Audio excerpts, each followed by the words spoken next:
yun na nga medyo inaantok pa, tinatabal pang bumangon at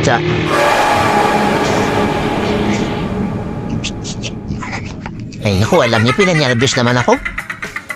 So ito mag-ihi. Oops, kailangan ko tuminding. Tumikde.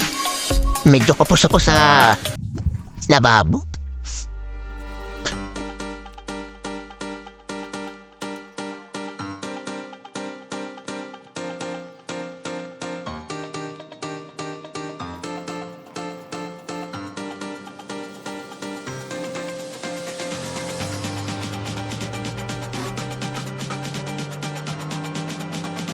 So pagkatapos ng grooming na kailangan naman natin is ihanda na yung mga gear na kailangan natin sa pagtrabaho. So ako, unahin natin yung sombrero, like kung inuuna yan, kunin ang bag, siguraduhin na nandyan ang susi. Ayan, walang kagusot-gusot yung damit ko ha, platyado ha. And then yung salamin kasi medyo malabo na yung mata natin, so papulitin lang naman yan kasi may mga text na hindi na natin mabasa. At syempre pa ang pouch natin, tingnan natin kung may pansupli. Baka wala tayong pansupli Nice. Ma-attention na naman yung pamasahe natin, no? Okay, we are ready to go. Let's go! So ayan, we're moving out na. Siyempre paglalabas, kailangan i-check natin yung mga gulong natin. Ayan, medyo madilim pa. Medyo maulan-ulan pa nga. Silipin natin ang gulong natin, ang tatlong gulong. Sidecar, check. Okay naman yung paningin ko kahit parang mukhang flat yan. Dito malambot nga yung una pero okay pa naman, ready to go. Ang ulihang gulong natin, okay. Ayan. Medyo napasin ko na medyo maano na yung kadena, no? Mamaya ayusin ko na yan. Okay, check natin. Yung ano natin, siyempre pasapin, dapat meron yan. Yung brake, kayo naman yung brake. Ready naman. And then, we are good to go. Ayan. We're moving out. So, habang pababa, no? Alam nyo, ang driver nagiging paladasal yan kasi inaano natin na magkaroon sana tayo ng pasahero. So talagang paladasal tayo. So ito na, tumigil na muna ako dito. Inabot na ng liwanag. Pag-iintay ng pasahero, uy, meron sa likod. Parang inaagaw-ginaw pa nga ako. Medyo punasan natin ang konti yung yung loob. Para pag may dumating na pasahero, makaupo sila ng maayos. So, teka lang, hintay-hintay kasi wala na tayo nakita doon sa ibang lugar. Eto na, we're moving out. Hatid natin ang pasahero natin, nakakuha naman tayo. So, kailangan natin madiliin para may hatid sila sa kanilang pupuntahan. And then, so yun nga. Hatid na natin yung sinating pasahero and then pupunta naman tayo sa gasoline station. Pero bababa muna natin dong dalawa pa natin pasahero bago tayo pupunta sa gasoline station. And then move. Hindi naman pwedeng walang gasolina, no? Saka parang ayoko mong tingnan kung magkano. So eto, sabi ko, 200 lang 200 lang. Pulay-pulay yung gasolina ko, premium. So antay-antay lang. Piling na gap. Parang hindi yata nagpapirma ng autograph din. Hindi yata ako kilala.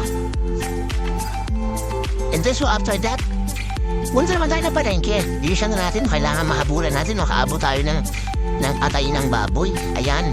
Saan ba papunta yun dito ba? Saan nga ba yun? Ate siya ng karnihan. Ayun, so dun daw.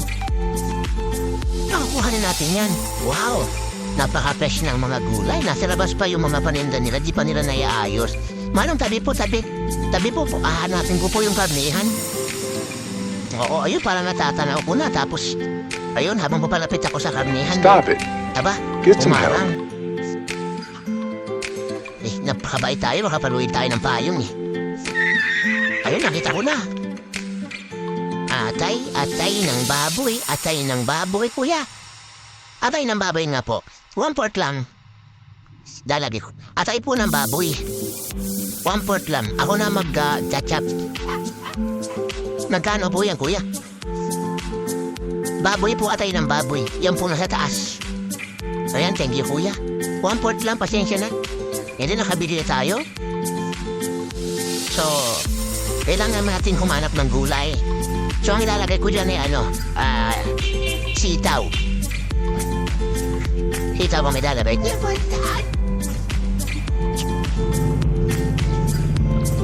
Ayun, nakita ko na yung sitaw.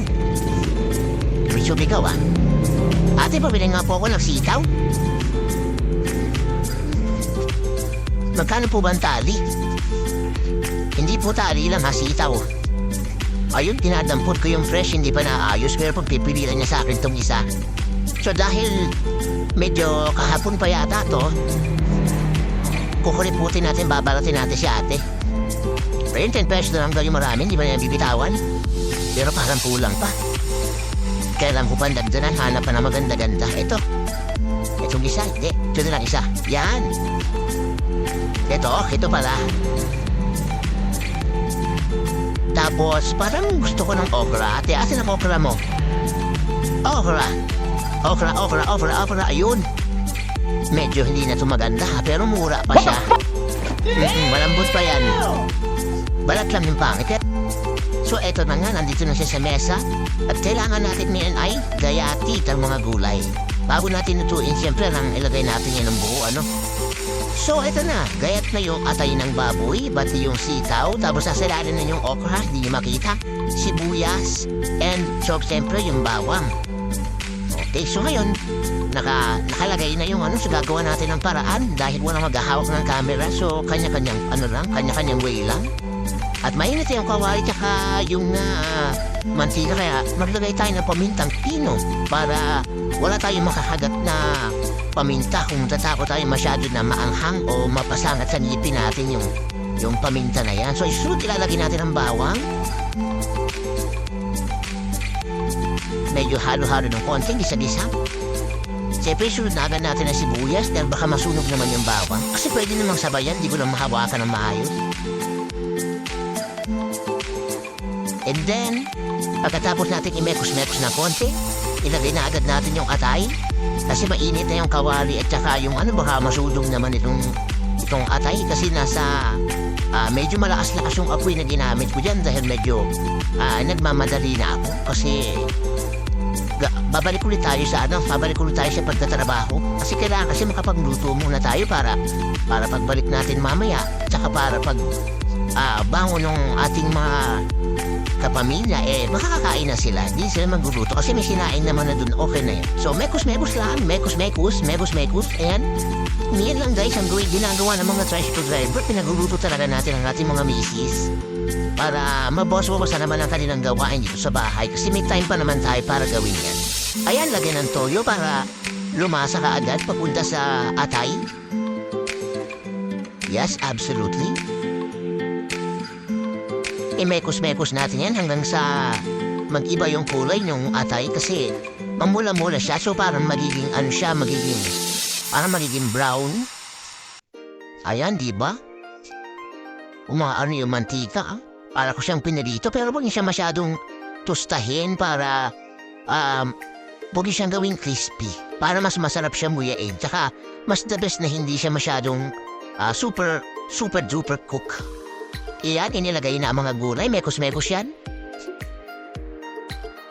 So, para magkalasa yan, pagkatapos ng mekos-mekos, pag napansin nyo na fry na yung mga gulay natin, lalagyan ulit natin siya ng toyo. Mamaya lalagyan din natin siya ng konting asukal at saka ng oyster sauce. At syempre, pag kumulo na yan, ilalagyan naman natin ng konting suka. So, malaking bagay yung para hindi siya maging panisin. So, ayan na, nalagay natin ito ba? Ang ganda ng pagkagupit ng inaayos ha. Kita mo, walang sabog-sabog. Ayan, mekos-mekos na naman. Yan, pag medyo napansin yung medyo prito na, lagyan natin ng tubig at tatakpan na natin yan. At para isang pagkakulo niyan, doon natin ilalagay yung ating vinegar. Ayan. So, ayan. Pwede na siyang kainin. Ready na siya. At umpisahan natin upakan yan dahil wala na tayong time para sa ano-ano pa. Dahil baka tanghaliin tayo, maubusan tayo ng pasahero. Kaya kahit mainit-init pa ito, uupakan na natin kaagad. At ito, hinihipan-hipan ko nga. Ramdam ko yung init. Kita mo naman, umuus. Ayan, pagkatapos ng lapang, pagkatapos ng kain, balik sa trabaho. dahil lagi natin kalaban ang ating oras. Ganon po ang tricycle driver, laging naghahabol lagi sa oras. At eto dinadaanan natin sa basbasan. At ginaling naman tayo, sinuwerte tayo na nakakuha naman tayo ng 3 pasahero. Kanina lang, sabi ko, parang wala na naman yata ako makukuha. Kasi meron akong 2 tricycle na nasa unahan. And so napaka-imposible. Then tumigil ako sa isang lugar doon and then nakakuha ako ng isang pasahero. At yan, binaba na nga natin. At meron pa akong natira 2 pasahero na ihahatid ko pa somewhere. So, ito kasing pasahero na sakay natin ngayon is madalas napapansin ko pag nasa unahan din nila to sinasakay. Kasi medyo malayo kasi tapos ang sinasabi sa akin medyo kulang daw yung kulang daw yung pamasahe. So, siyempre tayo magmamagandang loob dahil pare-parehas naman tayong magtatrabaho. And meron naman siyang dinaanan na isa pang kasabay na pasahero so hindi naman siguro mapipigil yung lugi doon. So, eto nga. Malapit-lapit na tayo sa paghahatiran sa medyo malayo nga. Kasi talaga, pasukin kasi siya. Hindi naman siya estinita pero medyo pasukin talaga siya. So eto na nga. Bayad time. Ayun, yung isa, hindi ko na binilang, naka-plastic, puro barya. Pero that is very good. Hindi ko na, nagdiwala naman ako. Eto nga, ayun, kulang nga po yung kanyang bayad. Why are you running? Pero okay lang. Why are you Mahalaga, nakatulong tayo sa kanya. Natin natin sa kanyang destinasyon para siya ay makapag-trabaho. At naintindihan naman natin na siguro baka nga hindi naman kasi ganun kalaki yung sahod. So ito na po yung second trip natin. Ayan, medyo mainit-init na yan. Yan, second trip 10:45. Second trip 10:45. Imagine kung gaano katagal namin iniintay yung pagkakataon na makapila kami sa palengke para sa biyahe namin. At eto na nga, pabalik na ulit ako ng booking kasi ang biyahe po natin is paakyat po ng mundo. At ang tawag po sa amin is biyaheng bukid. So, ganyan po pala ang tinatrabaho ng tricycle driver bukid. So, hindi naman mayat-maya pero tuloy-tuloy ang biyahe. Halos paulit-ulit lang yung nangyayari. So, ito nakadalo na tayo sa bukid itong oras na to. At babalik na tayo sa pabalik na ulit tayo sa bayan at meron awa ng Panginoon, meron na ulit dahil pasahero pababa. So, ibang-iba sa dinanas natin na kahapon.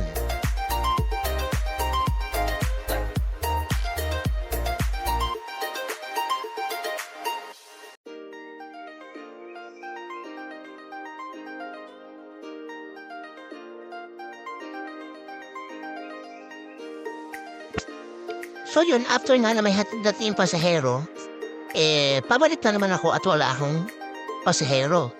So bumalik sa alaala ko yung nangyari sa akin kanina na merong isang tricycle na hindi linya sa amin o biyahe siya sa ibang ruta.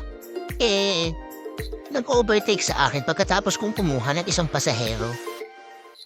And then, nung inabutan ko siya, sinasakay niya na yung 2 pasahero.